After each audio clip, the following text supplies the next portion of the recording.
Hi. Welcome to my office.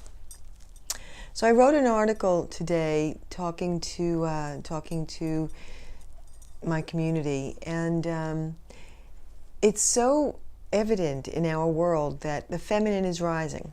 Feminine is rising. What does that mean? It sounds so, the feminine is rising.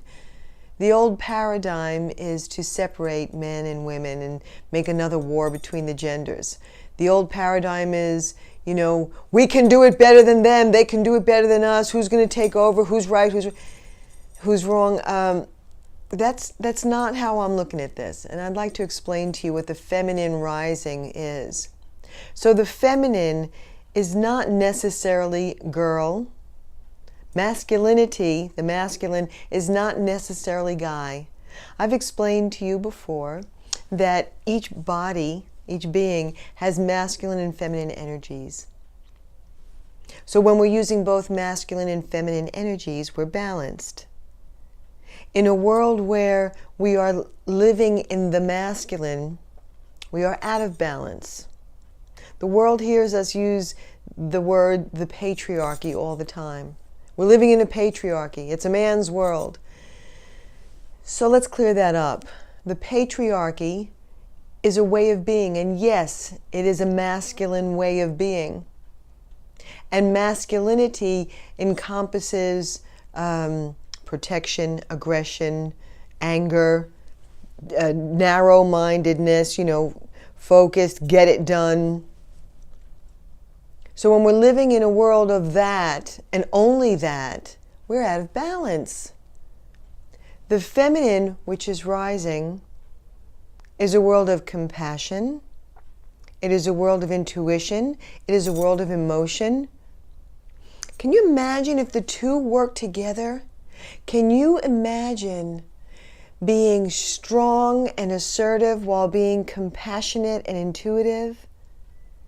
What would happen if we were strong and assertive and using our compassion and our intuition to make our choices? Perhaps there would be a different kind of justice. Can you imagine if we had a world that instead of thinking bigger, better, we thought enough for all? We've been living in a world where we are having a distorted version of what masculinity and femininity is. Men need to cry. Women need to cry. It's a trait within us which releases energy which can harm us if we don't release it. Crying is a fabulous emotion. It doesn't mean weakness. It doesn't mean can't handle a situation. It means crying. Thank goodness for crying. We release all kinds of energy that otherwise would be stuck in our bodies. And what if we get angry? Angry is a good thing when you have the compassion and the conscience to use your anger wisely, perhaps as motivation, perhaps to make a point. What if we took the fabulous energies of masculinity and the fabulous energies of femininity and we allowed ourselves to bring them both out? What if we were human beings trying to live in balance? We'd be a lot happier. So yes, the feminine is rising. Thank goodness. It's about time. Her voice needs to be heard so that his voice can find balance. Think about it. Think about it. And my wish for you is that you live your life in balance today. Thank you. Have a great day.